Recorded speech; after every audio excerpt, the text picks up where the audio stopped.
दीदी सिर्फ हिंदी कह रही है, दीदी सिर्फ मंदिरों में जा रही है।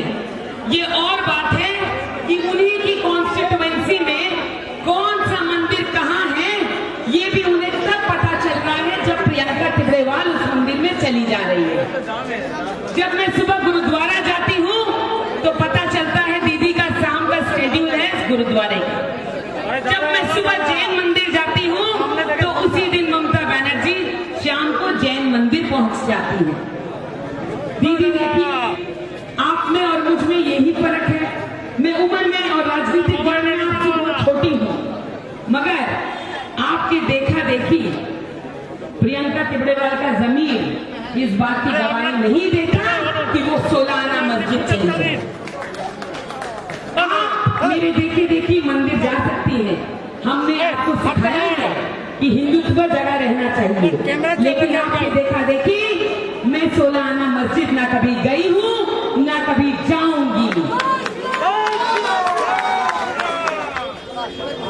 मैं आप सबसे कहती हूँ, हर धर्म का सम्मान करिए, सब में सद्भावना होनी चाहिए, लेकिन किसी के धर्म के साथ राजनीतिक खिलवाड़ करना बहुत गलत है।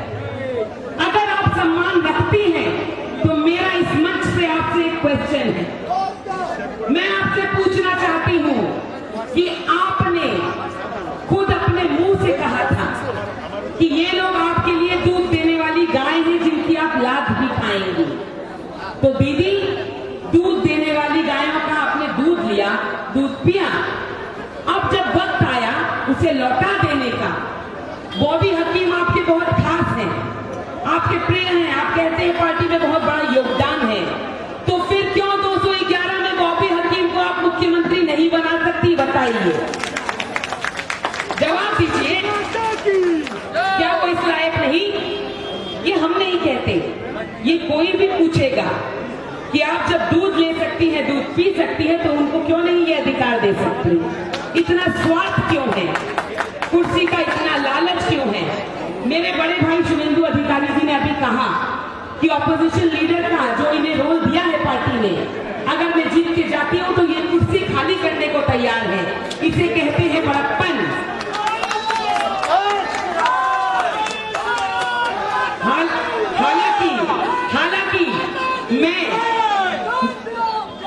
हालांकि मैं अपने आप को शुभेंदु दा का अनुगामी कहती हूँ।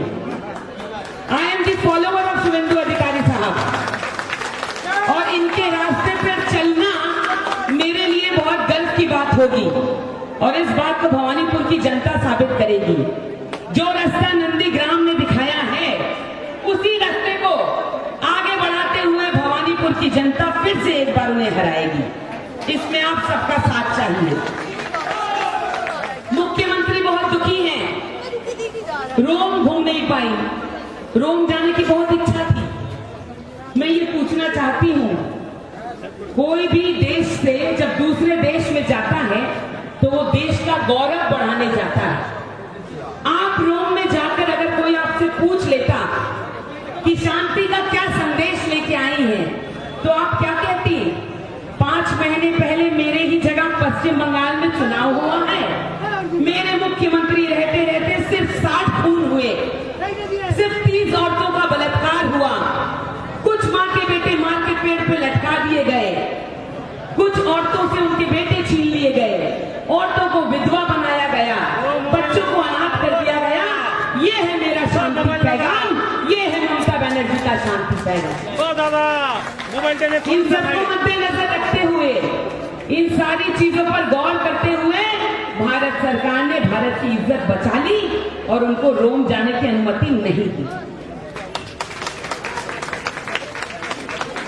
एक चीज और मन में आती है, देखिए ये मेरा अहंकार नहीं, अभिमान नहीं, हालांकि मैंने दीदी का अहंकार उस दिन सुना जब हम एक मृतक शरीर उनके घर, आप बताइए, क्योंकि आप खुद कहती हैं दीदी के बोलो, तो दीदी को बोलने ही गए थे, मगर उन्होंने क्या किया? हम पर केस कर दिया।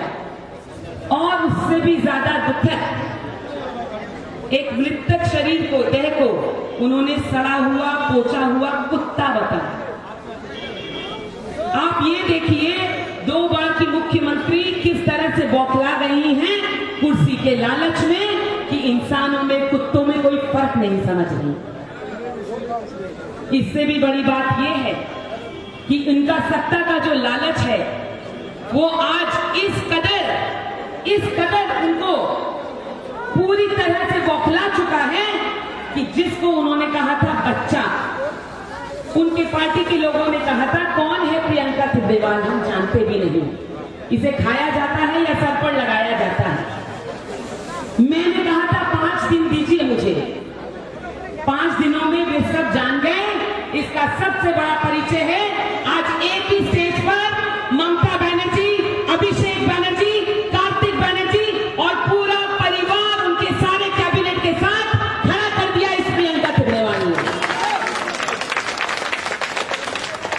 तो दीदी सिर्फ एक बात कहना चाहूंगी, महाभारत की लड़ाई में जब पांडवों से पूछा गया कि बताइए आपको क्या चाहिए, वो सेना जो इतनी पराक्रमी है, इतनी बड़ी है, या श्री कृष्ण কি লাগবে সেটা পাণ্ডবকে যখন জিজ্ঞেস করা হয় তখন পাণ্ডবরা কি বলেছেন যে আমাদেরকে श्री कृष्ण লাগবে। श्री कृष्ण जो है वो अर्जुन के सारथी बने और महाभारत की लड़ाई इतनी बड़ी सेना होने के बावजूद कौरवों के पास वो हार गए। भारतीय जनता पार्टी के पास वो श्री कृष्ण मौजूद हैं जिसने ममता बनर्जी को वो हराया है। আপনাদের সকলকে অনুরোধ করি অভিমান না, দিদি বলেছেন আমার কান মুড়তে চায়, আরে দিদি দুটোই দিয়ে দিব, আমি তো বাচ্চা নেই, মুড়ে দিন, কোনো অসুবিধা নেই, কিন্তু আমি 2 হাত জুড়ে বলি পশ্চিমবঙ্গের মানুষকে ন্যায় দিন, পশ্চিমবঙ্গের মানুষকে এইটুকু জায়গা করে দিন যাতে তারা জীবিত থাকতে পারে, এইটুকু জায়গা করে দিন যাতে মহিলাদের ধর্ষণ না হতে পারে, এইটুকু জায়গা করে দিন যাতে আপনার পার্টির যা দুষ্কর্মী ধর্মাধরা আছে তারা অত্যাচার না করতে পারে। এইটুকু আমি চাইছি। যদি আপনি চান আমার কান 200 বার মুড়তে পারেন, আমি একবারও কিছু বলবো না, কিন্তু ভবানীপুরের জনতাকে আমি বলি যদি আপনারা চান যে আমি সবসময় আপনাদের জন্য এই লড়াইটা করতে পারি, তার জন্য আমাকে সেই অধিকার দিন, সেই জায়গা করে দিন। আমার পুরো বিশ্বাস আছে যে আপনারা অবশ্য সেই জায়গা করবেন। কালকে প্রিয়াঙ্কা কেউ ছিল না, কেউ চিনতো না, আজকে কিন্তু জনতার মাধ্যমে মানুষ আমাকে চিনছে, এটা সব থেকে বড় আশীর্বাদ, এটা আপনারা করে রেখেছেন। আর আমি বলি কোনো লড়াই ডিফিকাল্ট হয় না, যদি জনতা চায় কাউকে তুলে মাথায় বসিয়ে দিতে পারে, যদি সেই জনতা চায় মাথা থেকে নামিয়ে দিতে পারে। আপনারা সেই মমতা ব্যানার্জিকে ওনার যে লড়াকু নেচার ছিল তার জন্য মাথার উপরে বসিয়েছিলেন, আজকে কিন্তু সে সময় এসে গেছে মাথা থেকে আপনারা কি করতে হবে সবকিছু আপনারা জানেন, নামিয়েও দিতে পারেন। 2 নম্বর বোতাম টিপে आशीर्वाद करूं। 30 सितंबर कमल फूल 2 नंबर बटन, आपका आशीर्वाद जरूर दीजिएगा।